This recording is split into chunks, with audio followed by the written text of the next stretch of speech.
All right. So, welcome. My name is Maria Lewis, and I am with Building Performance Association. And today we're going to talk about providing access through apprenticeship. I am one of the BPA affiliate and allied partnership managers, and I have two coworkers that actually oversee the apprenticeship program. So once we are done with the presentation, if there is more information that you would like to learn about, or if you want to start getting involved with the apprenticeship program, then we will happily make sure that we connect you, get you with a meeting with the team, and be able to just ask as many questions and really get into the process and figuring out what we can do to make sure, if it's something that your team is interested in, that we give you all of the tools and access that's going to help you to be able to be successful.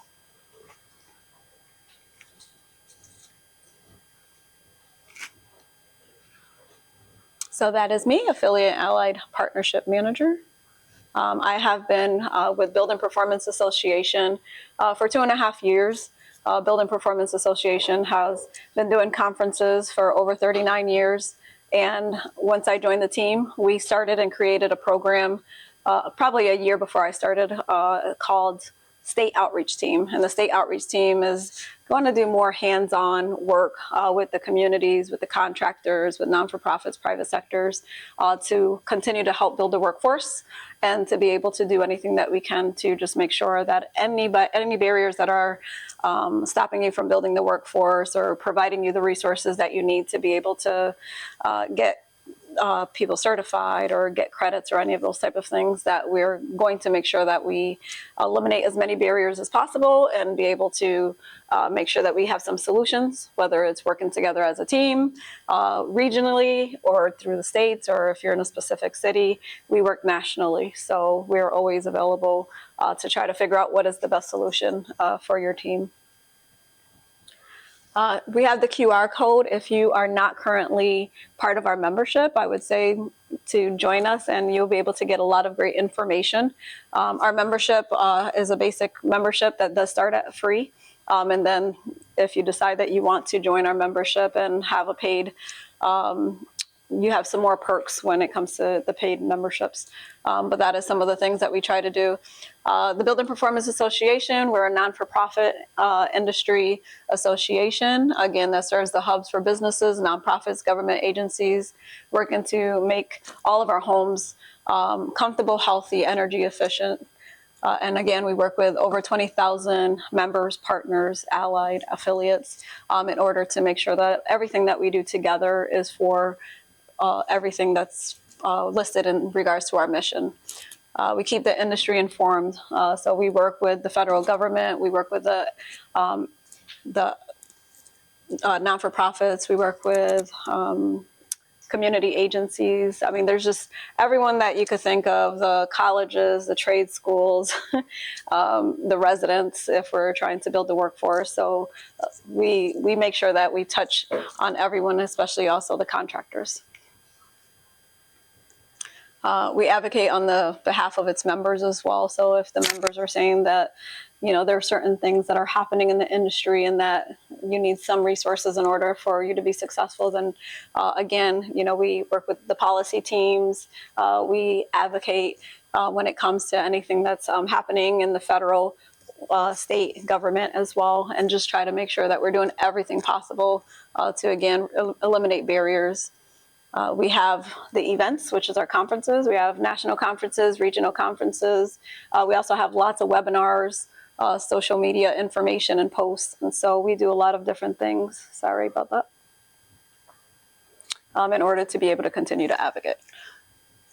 Since there's not a lot of people here, I just wanted to see if it's okay if we just kind of change this a little bit up. And I just wanted to see if it's okay if I ask you guys your name and just a little bit about your company. That way we can be able to see how do we connect. We connect by talking to each other, right? And being able to communicate and connect. So if you say, Maria, I don't want to, it's okay. That is more than fine. But again, that's how we advocate. That's how we come together. That's how we network. And that's how we unite. So with that, if it's okay, can I ask you for your name and just a little bit about yourself? That's fine, yeah. Allison Davis. I work for the Central New York NYSERDA Regional Hub. I'm the workforce coordinator for Greater Syracuse Works. So we're located over in Syracuse.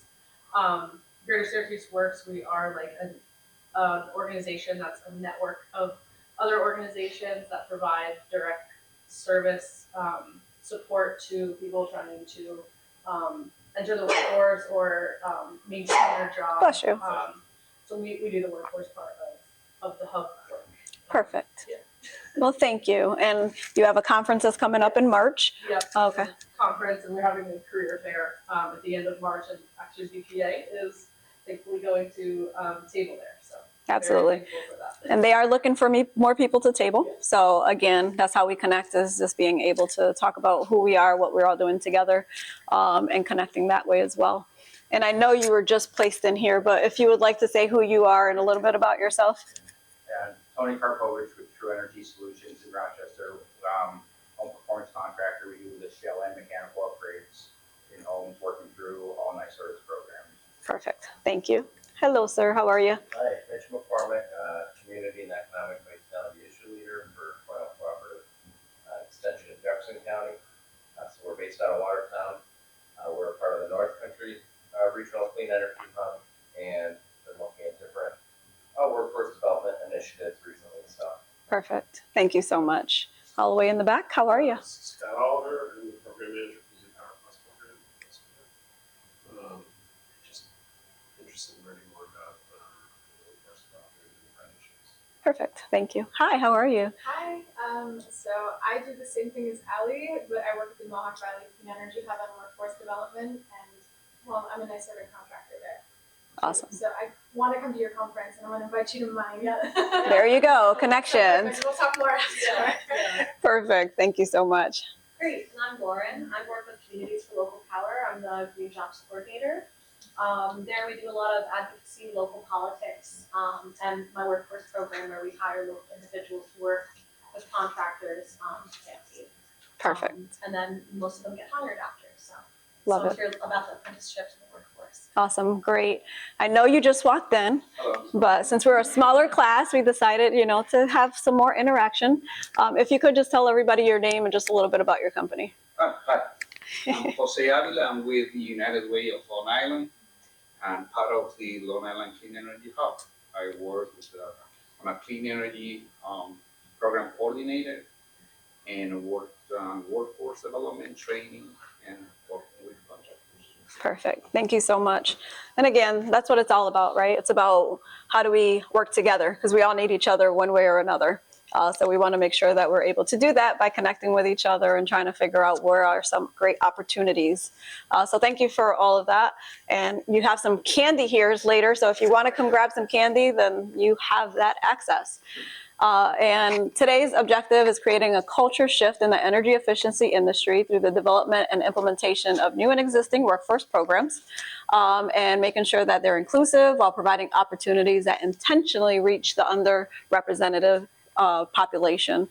So again, when it comes to the state outreach team, which is part of BPA's new program, is that we want to make sure that we're doing everything possible so everyone knows that this industry is available, and making sure that we are reaching out to everyone so that way they have the opportunity to join an apprenticeship program, a cohort, being able to get educated, those type of things, which is so important. So we're going to talk a little bit about how do we try to do that when it comes to all of the different objectives that we have today. So one is, why does access matter in the energy efficiency workforce, right?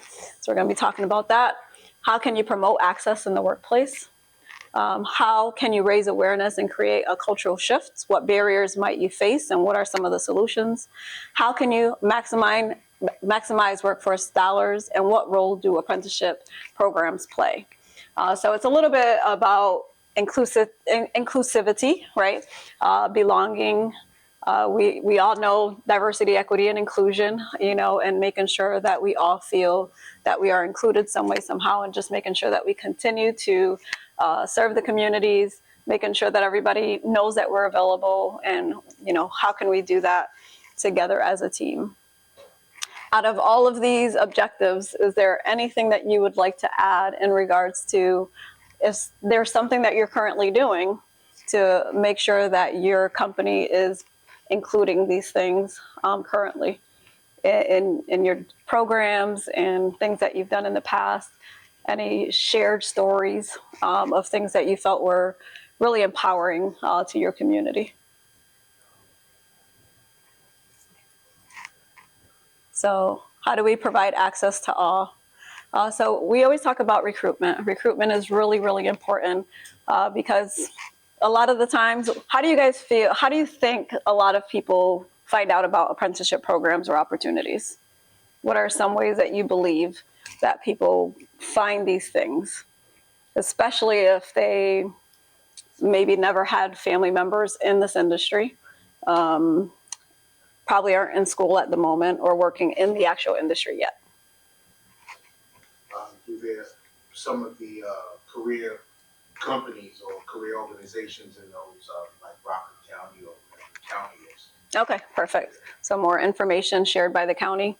Perfect. Any other directions that you guys have seen where people are like, oh, I know about this program because I learned from. Guidance counselors in high schools. There you go. Guidance counselors in high school. Perfect. So there's still word of mouth is still number one, right? So the more that people learn about what you're doing, why you're doing it, and that they feel welcomed, then a lot of the times these programs could work. But people have to know about them first, right? And so we have to make sure that we're doing everything possible to recruit. And everybody always asks, how do we recruit? You know, it's the same old ways, right? We market, whether it's social media, whether it's a newspaper, whether it's, you know, public service announcements, you know, every direction that you could think of is how we have to recruit. Because we are still in a digital divide. We still have people that may not really know how to go and access a computer and do an application process or even understand some of the things that are written in the process. So we want to make sure that we are doing everything possible to get the marketing together in order to make sure we are serving the communities that are interested or don't even know that they're interested in joining us yet. But there's so much great opportunity out here that we have to at least continue to start marketing and getting the word out there. So individuals with varying backgrounds, perspectives, including those who have been traditionally underrepresented, should be intentionally recruited. Again, if we don't know that there's a position out there, I remember one time I didn't have a clue that there was like a fishing diver position, right? How would I ever know if my family never did that type of work, right? So it's like the only reason I knew is because someone told me, right? And then after that, I did research and realized like, wow, there's a whole position here that I had no idea was even a thing. So again, it's just all about being able to be intentional and just making sure the information is out there. We always say, like you said earlier, you know, recruitment starts early. How do you see the Army, the Navy, firefighters, police departments, like how do they recruit? What have you guys seen in the past? Commercials. Commercials, right? They table at schools. They table at schools, right? So there's a lot of different options, but I remember when I was in third grade and the Marines was there and they said, hey, why don't you come over here and see how many pull-ups you can do, right? And it excited me because I was just like, ooh, and then it excited me more knowing that I could actually pull up. I only did 3, but I felt good because I could do it. So imagine if, you know, this industry was in the schools at a young age, right? I never forgot about them. Till this day, right? I'm 47 and I am still talking about how this recruiter came to me and how that person made you feel. So the way the person makes you feel is what you remember, right? It's not always what you say, it's how you say it and how the person felt about it. So a lot of the times you want to be able to start asking yourself, how have I been recruited for something in the past? And how can I start recruiting people in the future? Okay. Think about childhood. There's a lot of things in our childhood that we're like, man, that really worked, or that was really good. So just some of the things to think about. Providing accessibility. Accessibility ensures equitable access for everyone, including people with physical, mental disabilities, and fostering environments of collaboration, right? And unique perspectives. So everyone is here and everybody has their own specialty, right? So that's what makes us unique and diverse. and being able to get everybody's perspective on things together is what makes you be able to be even better as a team. Being able to say, my background is human service, his background could be engineering, your background could be something else. And all of these backgrounds together, we have conversations. And then that's what makes us just such a unique and empowering community. And so that is what we talk about when we talk about accessibility, and just making sure, and we talked about it earlier today, is being able to recruit and provide people access, but also learning how to say yes and not always no, right? Sometimes we think about apprenticeship programs, or we think about cohorts, and everybody's applying. I'm applying, and just think about this. So let's just say you applied to 10 different jobs, right? And 10 of them said no to you. And now you see this apprenticeship program. Are you going to feel good about applying for the apprenticeship program? No, right? So sometimes we have to be cautious and understanding that sometimes people have been through some things in life where it could be as simple as, I put in all these applications and everybody denied me. And it could be because they were busy, or it could be because the person had 1,000 applications, right? But we would take it personal, right? Because it's us. We're applying, we want this job, we're excited about it. And sometimes in the apprenticeship programs, people have felt that way, where in the past they would apply for apprenticeships and they would get denial. So now when they hear apprenticeship programs, sometimes they get a little nervous about entering one. So we have to make sure we find ways to be able to say, maybe they're not ready for an apprenticeship program, or maybe they're ready for a pre-apprenticeship program, or maybe we can do a building science principles class to get them excited about the industry. And then once they get excited about the industry, then maybe we can try to figure out what direction we can start getting them into the fields, and then eventually get them into recruitment and then building that workforce, right? But if we are constantly saying no, then we're probably never going to build the workforce that we're looking for, because there's still a lot of people making a lot of money on different social media platforms, right? So it's like, do I make $20 an hour as an apprenticeship, or do I do a video and make the same amount of money in 5 minutes, right? So you have to be able to make people feel welcomed and excited and feel good about being in this industry. And so you might have to do a little bit more work, right, than before. Before we could say benefits, health insurance, and people would run, right? It's like, oh my goodness, and I'm getting paid $17, $18 an hour. You don't really see that anymore. So that's why it's so important to build out programs that are going to be helpful and important for you and for the community. Opportunities, fair, just, and impartial opportunities and treatment are key to retaining the workforce. So again, we talked about that. What are some other ways that we could retain a workforce? What will retain you as a person in this industry at this moment? What would keep you where you are right now? Money, okay. Money talks. Opportunity for advancement. Opportunity for advancement. For sure. Career, right? I see you thinking. Oh, I love to collaborate on a bunch of things you wouldn't expect that you'd be good at. Right. So you can take clean energy into, like right now I'm looking for interns in graphic design. I love that. Yeah.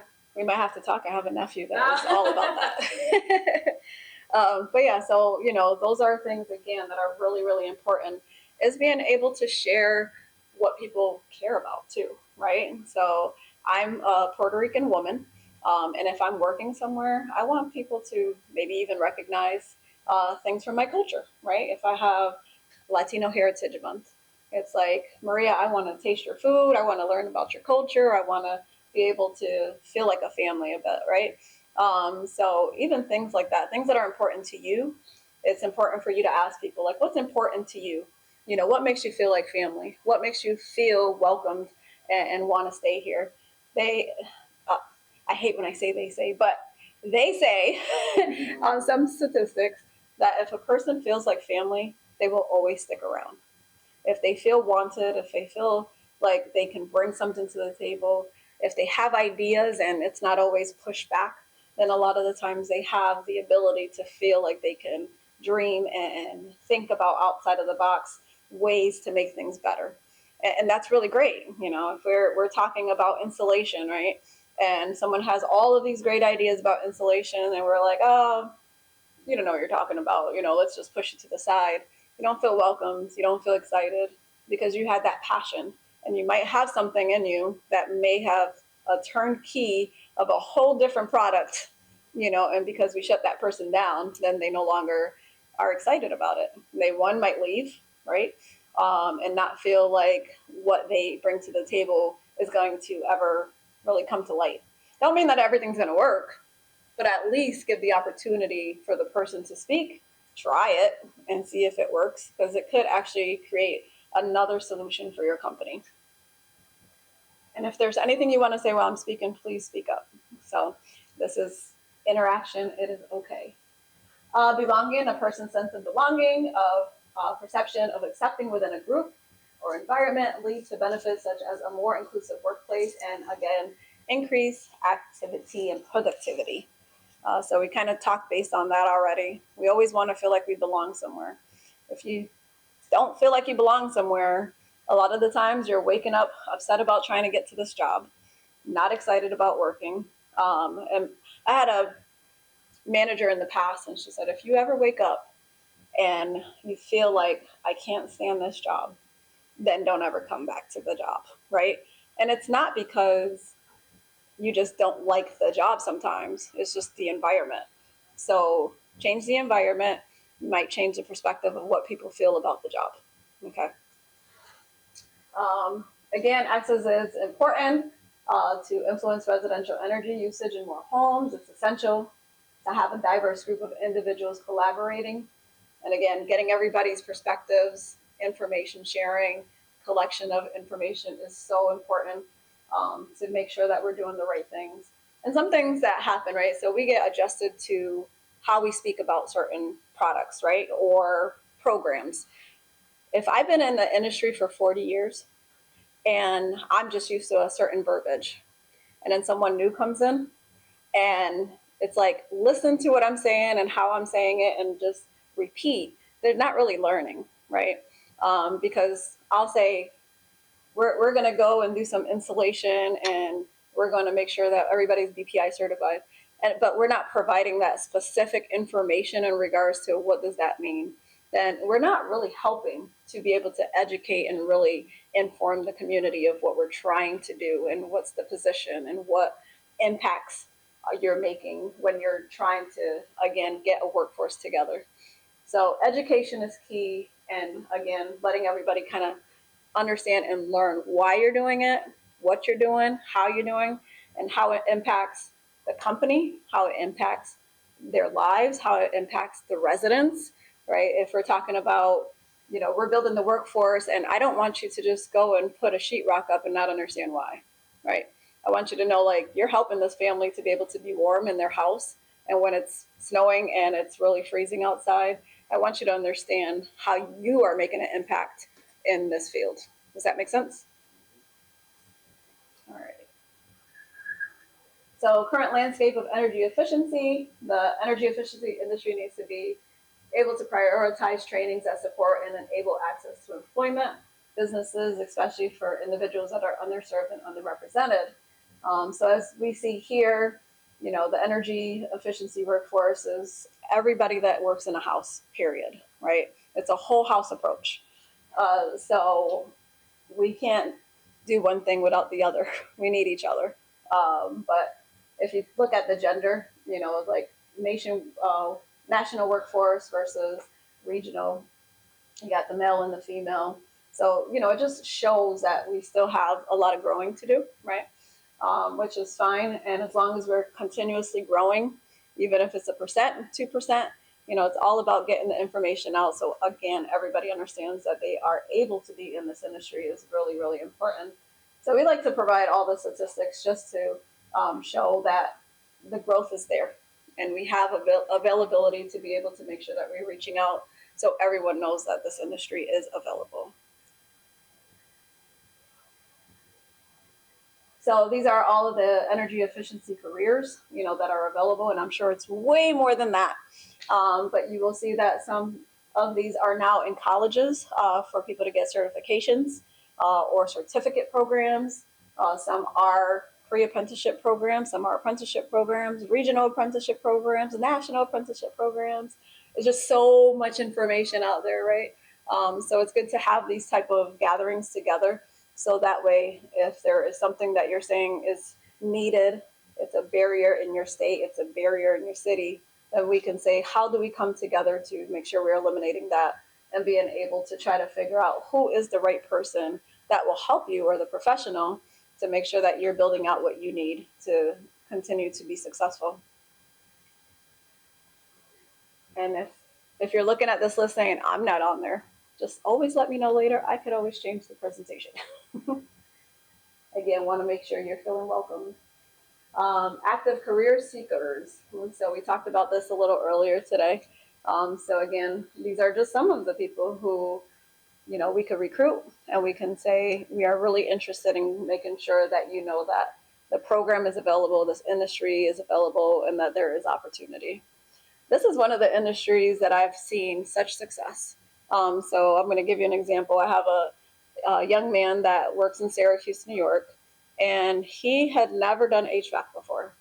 And all of a sudden, he got into it. He did a building science principles class and was so excited about everything he was learning. And it clicked. And he's like, I don't know why it clicked, but it just clicked. And he was at that stage in his life where he didn't really know what direction he wanted to go in. And he was just like lost.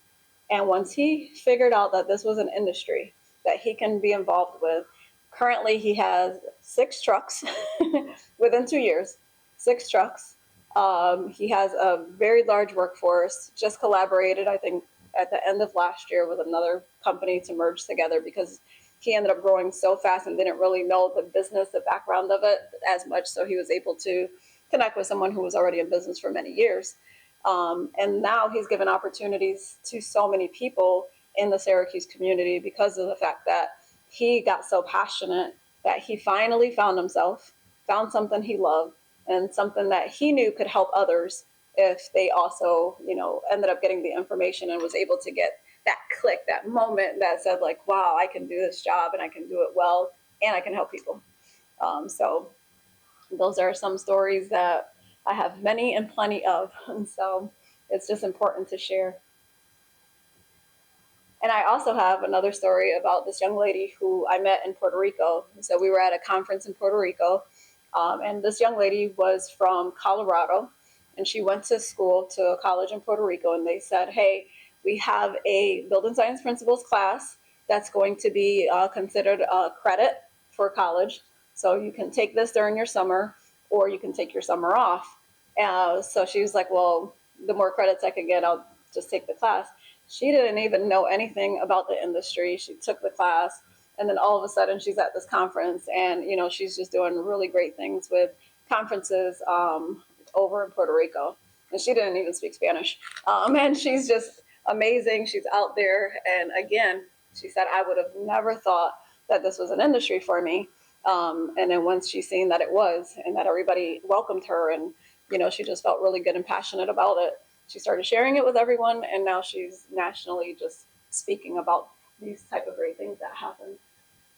Let's see here. Promote access in the workplace. And then tying it all together, it's like for both of those stories, it's about the accessibility and making people feel comfortable and actually Absolutely. enjoying the work and wanting to be passionate about it. Exactly. When there's so many people in the industry who are all different ages complaining about the younger people, but that's also not really making them feel comfortable. So there's a tricky balance with that too. Yeah, absolutely. Yeah. And to me, you know, it's all about understanding the person, right? Yeah. Being able to be like, all right, well, I understand that this is the way you think, this is the way I think, you know, how do we combine all of our thoughts together and, you know, agree to disagree or come up with a solution that's going to be best fit for everyone, And right? that's why representation and accessibility is so important. Yeah, absolutely. Like that. Absolutely. And we do, you know, I mean, I can always say that I'm kind of in the middle, right? Like I said earlier, I don't care about saying my age. So I am 47. And a lot of the times when I hear the younger generation or I hear the older generation, everybody has their own perspectives, right? And the younger generation are really into the computers, and they really know how to digitalize everything. And even, some of the generations, they don't like computers at all. So it's just like, wow, okay.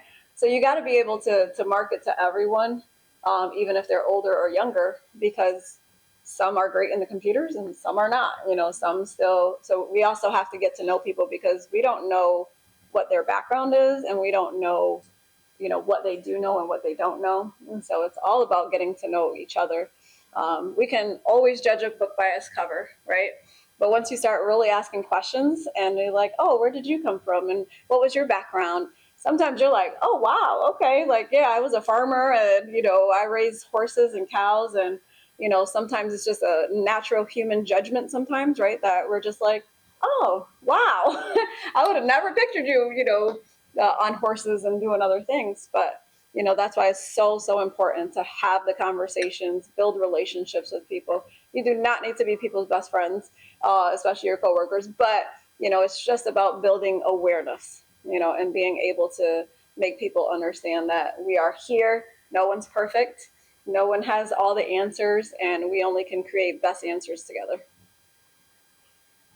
So one of the things that we always talk about when it comes to access in the workplace is your budget. So prioritizing a budget that would promote access with special attentions on the underserved communities. So, I know we've had a lot of conversations on DI and those type of projects. So the mission for us don't change, right? We're always talking about what are some of the things that are super important for the communities. So if we don't have a budget to be able to market to the underserved population, then is it really a priority, right? So we have to be able to say like, all right, if we're gonna do a budget, let's budget to make sure that we're going to the schools, right? That we're able to communicate with those that maybe are incarcerated or people that are in the domestic violence, rehab centers or any of those type of things. So again, being able to look at your budget and saying, who are we intentionally going to work with and how does this work, right? Sometimes when people are just getting out of incarceration, as an example, they might not have money to be able to take a $3,000 course, or they might not have access to come to a conference, right? So do we provide a budget where we can possibly mentor a few people? Or do we have a place where we can set up a class and have them all come and then have someone come and train? So again, the budget is more of being able to, again, provide access to those that may not be able to have the funding access to be able to come to these things that we are so grateful to be able to come to. Ensure leadership reflects access in the design of each project. That's just really the buy-in, right? Just making sure that leadership understands that it's so important for everybody to have access. And how do we do that? Revising job descriptions and removing barriers. How many of you have looked at a job description and you're like, what did they ask for?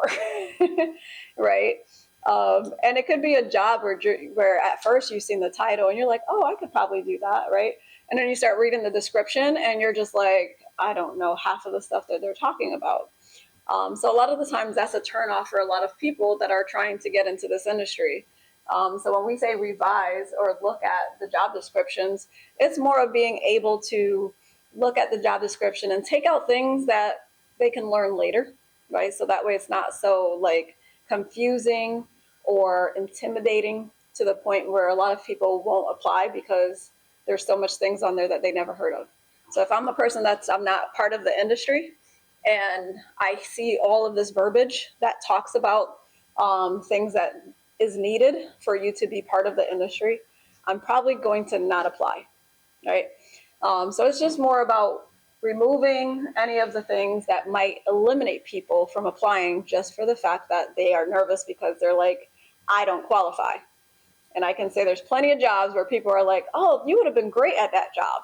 And it's like, well, that description did not make me feel like I would be great at that job. And a lot of the times people won't apply. So if you see a bunch of things on your job descriptions and you're just like, yeah, maybe that could scare someone away, even if it's an apprenticeship. I've seen some apprenticeship job descriptions where I'm just like, yeah, that looks a little scary, intimidating. Like we might want to eliminate some of these things or write something on there that says, these are things that you will learn versus these are things that you need now. So just kind of looking at that. And again, and do it all in a team approach. I could look at something and be like, oh, let me eliminate this and let me, figure this out. But if I have a team of people with me, we can all look at it and just kind of get a perspective of, what we're all thinking when it comes to the job description. Hey, if you have children, grandchildren, friends, have them look at it and just be like, all right, since you're not in the industry, what are some things here that would scare you away from applying for a job? So it's not always having to be just us professionals looking at stuff. Have someone else look at it and just kind of see what they think, and that will help you as well. Let's see here, like list of certifications that are not needed. Like you can do that when you start the program, right? So you don't have to put all those things. Create a zero tolerance policy for discrimination, which is really, really important. We hear it constantly. People have gone through a lot of discrimination. I have gone through tons of discrimination throughout my lifetime. I've always been a woman in certain industries that were always man ran. So a lot of the times, as an example, I worked for a company. I was the only woman on a line, and I was the beginning line person. And I remember everybody yelling at me, screaming at me. It's like, you're a woman, get out of there. You don't need to start a line. So these are things that you're just like, whoa, right? And then when I went and spoke about it, it was just kind of like, you'll be fine. Well, we'll just put you to another department. So it's not a good feeling because it makes you not want to be there. And it's just like, we all have the ability to be able to do the work and do it good and be happy to be there.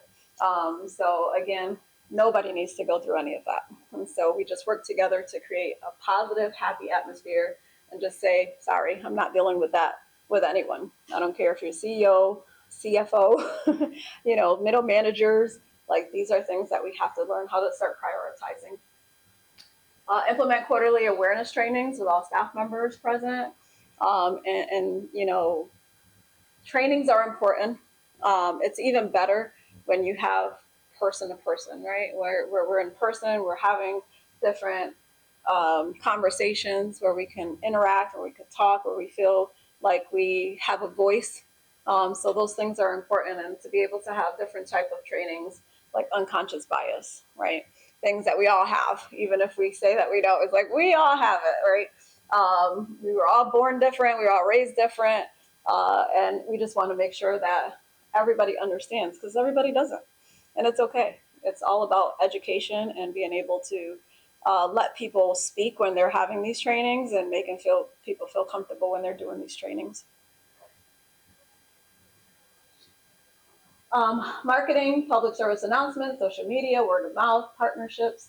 This is a great partnership. We're all together. We are working possibly in different regions, but that doesn't mean that the information that we can share with each other wouldn't help each other, right? There's something that's working for you and something that's working for you.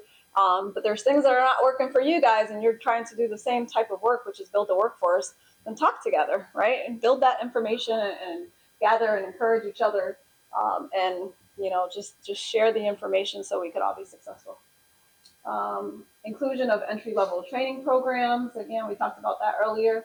A lot of healthy housing principles are starting to really come up in New York City. It has for like the last few years, but like my husband, he's certified in lead and a bunch of different type of programs. But there's a lot of different trainings that are available and important.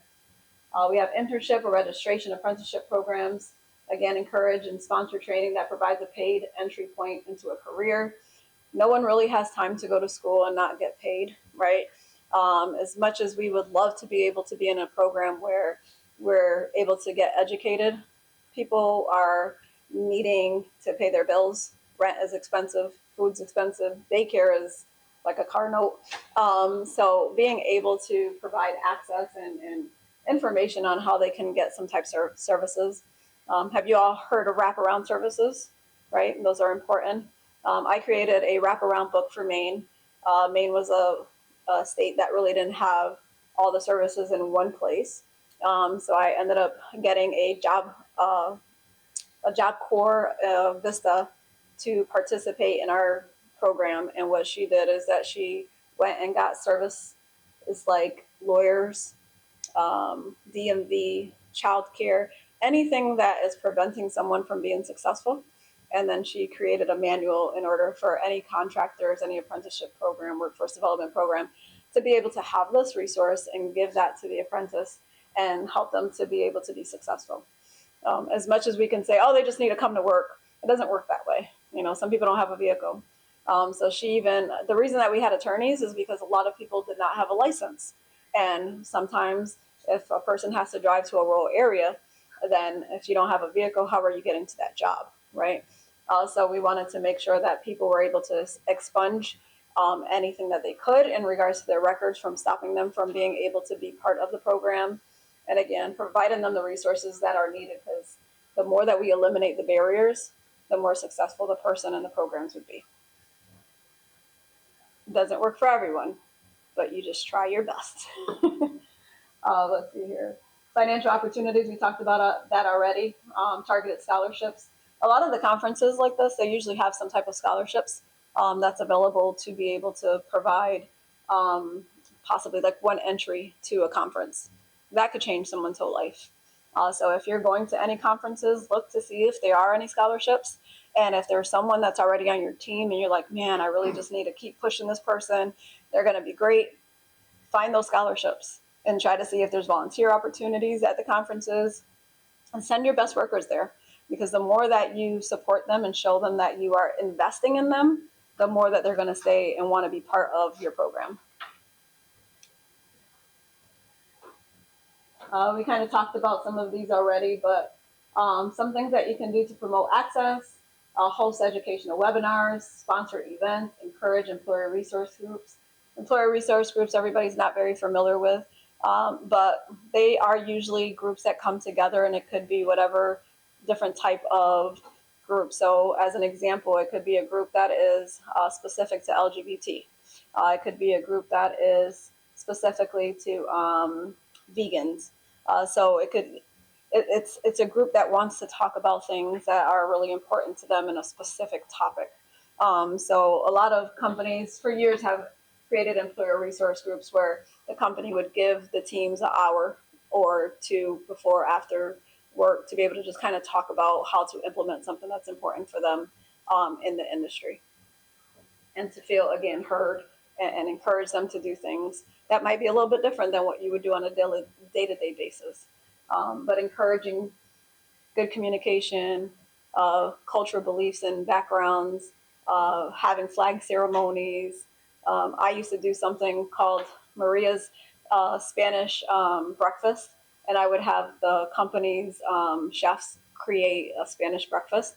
And again, just encouraging different things that people might not have ever tasted before, or culture that they never had access to before. Awareness. Engage in schools, encourage speaking engagement opportunities. And again, places of worship are another one that's huge. So sometimes the pastors or anybody that's in the religious group will have you come in and talk to their oh my goodness, I just forgot what they were called. Those who attend the different religions, and be able to talk to them about this industry. And so that's always a great place. In Syracuse, there was over 400 places of worship. So again, tons of opportunities to talk about the industry and how people could join. Schools from grade school, technology, second chance schools. Those are what we used to call GED programs, right? Now they're called second chance programs, and those type of programs. Connect with community agencies, host job fairs, educational fairs. And I always say, like, if you're hosting a job fair, try to make sure that the jobs are actually hiring and that their intentions is to hire at least a few people there. And the reason we say that is because no one wants to go to a job fair and nobody's actually hiring. Like, what was the whole point, right? It's like, I can, I guess, practice my interviewing skills, but I want a job, right? So think about those type of things. Everything that you do should be intentional, because there's someone that is intentionally trying to get a job. There's someone that's intentionally trying to seek education and have advancements. So we don't want to discourage them for future things that are actually happening. We have a job fair tomorrow and no one's hiring, and then you're like, oh, we have another job fair coming up in 2 months, nobody's going to come because now they're like, why? None of us got a job. So again, just be intentional of what you're doing, why you're doing it, and trying to make sure that people that are coming are not wasting their time, right? You want them to be able to get what they came there for. So just some of the things there. Let me see, how are we in time? 2:45. All right, so let's keep it going here. So some of these things we already kind of went through. Free education opportunities. Meet and greets are always really, really great, especially when it comes to the winters because everybody's stuck in the house. So being able to come together, as you probably felt here in this conference, it just feels good to be able to talk to each other. Spend some time. Food is the best way to get people together and to have conversations. So, bring them over and just say, let's talk and have some pizza and wings and, just talk about some of the things that are important to our industry. Open dialogue, pathway for success, how to apply for funding, and reports are also a pathway for success. Constant education and timeframes. And so one of the things that we have with BPA's apprenticeship program is that we do have timelines. We have information in regards to how you can build out a curriculum. So we have the template of it and being able to just make sure that if you're interested in starting an apprenticeship program, that we have what you need to be able to be successful. And some of the documents are up here. And my team, who actually helps you to put together an apprenticeship program, have put together a pamphlet of great information on how does that work? How do you get advancements? How much can you get paid if you continue to get certifications? How many hours do you have to do the apprenticeship program? And how much do you get paid? And where are some of the resources that will help the apprentice to be able to get paid? So that way it's not always coming out of your pocket. So those are some of the things that we try to do when we talk about finding funding and providing wraparound services, which we talked about. Market, videos, pamphlets, success stories, all those things are so important for that word of mouth. Target different age groups, genders, communities, social statuses, neighborhoods, ensure people are included, especially people with abilities and disabilities. Find trusted messengers when you're outreaching. One thing that we used to have, I used to work for a community agency, and it was about breast cancer awareness.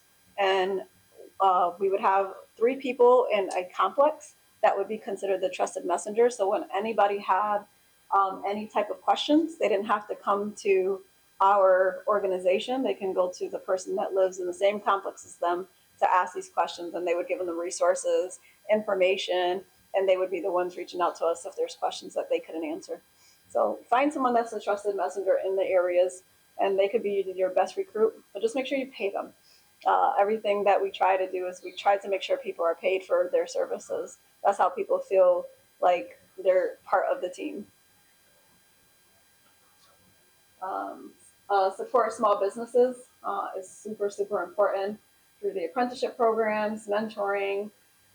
Again, we talked about that, discounted training, sponsorships, those type of things are super important. Maximizing your workforce dollars. Again, if you know what you're doing, you have to write it down. What are your goals? What is your mission? What is your vision? Why are you doing what you're doing? Because those are the things that's going to elevate you to the next steps when it comes to building out an apprenticeship program or building out a cohort or just getting the workforce to join you. So because we're running a little bit out of time, we kind of talked about all these things already. I'm going to jump a little bit closer here. I know this presentation so much that we already kind of talked in most of these things. So let's talk about what is a registered apprenticeship program. Has anybody here been through an apprenticeship program or has already an apprenticeship program going? Okay, so brand new. All right, perfect. So a registered apprenticeship program is a career path that offers paid work experience. Nationally recognized credentials are something that Building Performance Association has been able to work with a company called IRAC. IRAC is a great national company that said, hey, we would like to have tons of partners to be able to create opportunities and be able to get anyone that's interested in a national certification apprenticeship program. So we are not the ones that are actually hiring the apprentices. We are the ones that are providing you the resources and information that you would need in order to build out an apprenticeship program. And ours is specifically targeted to special, thank you, energy specialists. So with an energy specialist program, which again we have a lot of information here. You could look at it and see if all of the touch points in regards to that specific specialty program is something that you're interested in starting. And if it is, we have a great team that will literally walk you from beginning stages of getting yourself accredited, getting you to figure out if you want to be sponsored or if you want to be the person actually putting the program together. So we know whether we're going to help you to create it or if we're going to connect you with people who are already creating it and you just want to be part of the program. So those are the things that we try to do. So a combination of on-the-job training with the classroom is part of what we try to do with this apprenticeship program. Related trainings as well, covering all aspects of well-rounded training experience, paid jobs that come with wage increases as the apprentice progresses. So the purpose of this apprenticeship program is to be able to get some ways that people can have their credit hours online, but we also connect them with a contractor in order to make sure that they're getting on site and hands-on training. That contractor is usually someone that wants to hire that person as long as they continue to do the work, right? We provide them the wraparound services. We provide them ways to continue to advance what they're doing. So what we try to do is to make sure that it's a well-rounded program and that it's successful by making sure everybody's on the same page of what they want to do in the program. And that way everybody's clear on what your process is. It's also, some of them are also eligible for college credits as well, which we talked about earlier with my one success story. It's verified by the U.S. Department of Labor and state apprenticeship agency standards. Also, again, if you're interested in starting the apprenticeship program, then our team will help you to make sure you get those accredited standards, which is always so hard to get. And I know New York State is a little different, but that's okay because our team has been able to work with Department of Labor and others to make sure that the stuff is continuously moving in a positive direction. These are all of the benefits. So again, we have employers, we have educators, and then we have those who are apprentices. So we broke it all down to make sure that you knew who are you, what part of this you want to be part of, and how does that benefit you specifically. So for employers, it's always helpful to be able to have less turnovers, boost productivity, improve safety. You guys can kind of see some of these things here, collaborations, and being able to make sure you provide opportunities for others. This specific energy auditor, it's 2,000 hours on the job training, and then it's 144 hours of related technical instructions. Takes about 2 to 5 years, but again, this is not free training. This is ways that we can help your company to figure out who has funding to pay the apprentice, and trying to collaborate everyone together to make sure that it's not always coming out of your pockets. And there's a lot of programs out there that's helpful. Sometimes, like in Delaware, they have the Department of Labor that gives $5,000 per apprentice, and then you might have Iraq that'll give $1,000. So constantly just trying to see what we can do to help when it comes to that. An apprentice is a full-time employer for the employer or a sponsor and is paid wage and is subject to minimum wage regulations. But most of the apprenticeship programs that we have shown and seen have started at about $17, $18 an hour. But with every certification, it also have increased their wages, so that they see that it's helping them to continue to get more certifications. As the apprentice hits milestones along the pathways, their wages increase for their program standards. ACE Network, IRAC, they have a job board also that they created. It's national.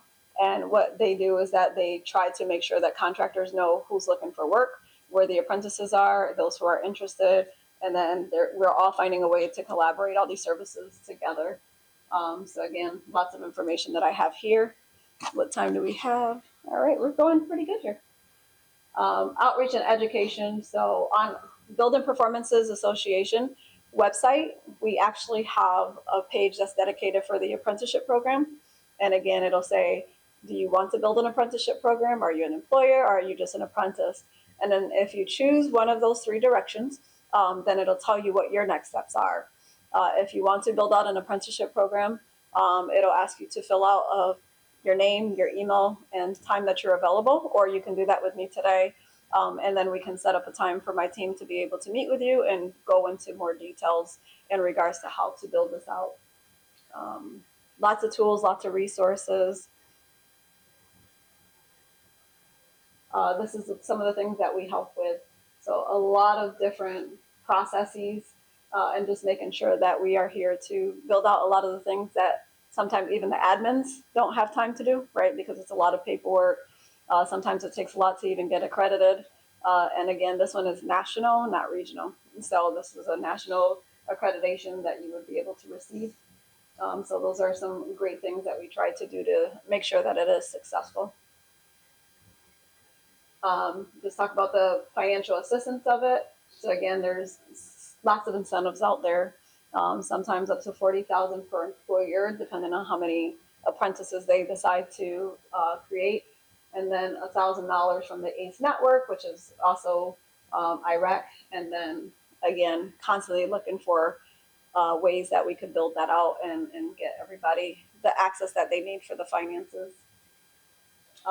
If you are interested in learning more about the apprenticeship program and get into full detail in regards to what you're doing, how you're doing it, or how you can do it, this is a QR code that you can scan, and they'll be able to also provide you, again, the next steps for building the apprenticeship program. Let me know when you're done.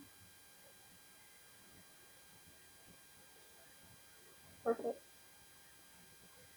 This is some of our resources for our Building Performance Association. So our membership, again, will provide you lots of different links and resources in regards to what we're doing nationally. And again, it doesn't matter if you're here and we're talking about another region, look to see what they're all doing, because you might be able to get some great information on what others are doing as well, even if it's a different area. Education, lots of education, CEU credits, certifications. We work really close with everyone. We work with BPCA. We work really close with BPI. We have lots of ally partners that are just, people who we work together to try to make sure that we continue to build out what we need for you. Workforce development, emails, and again, the apprenticeship program.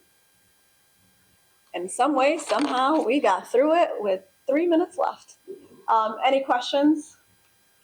Yes.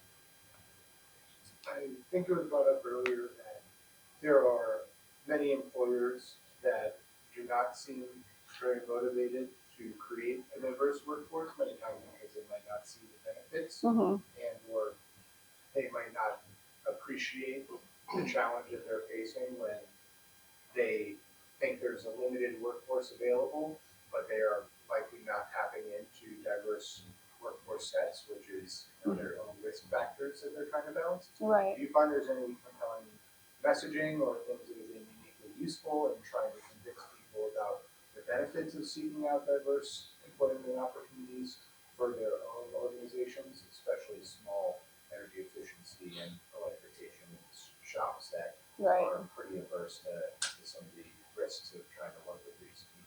Yep, absolutely. This is just my personal perspective.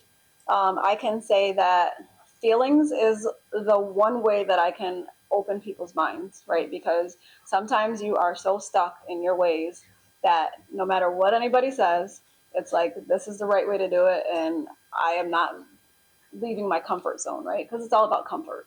So sometimes I do things like, if there's 5 people that work with you, right? And you have to kind of explain to them how this works. So you could say, these are 5 different people. They all have their own perspectives of life. They all have their own specialty, and if you take away one of these people that are working for you, then you're taking away something that can bring some unity and be able to really help the organization continue to grow, right? So take out their special person, right? That person no longer can work for you. And now you're missing a big component of what could continue to help you to grow. Sometimes you have to be that clear to be able to show them, like, the reason is important is because you might end up missing a whole bunch of people like this person that you love, because they work so hard, they're dedicated, they have their perspective, and they do all of these things for this company, just because you are closing up who you're bringing into our organization. So to me, I always say, try to bring it into a human scenario.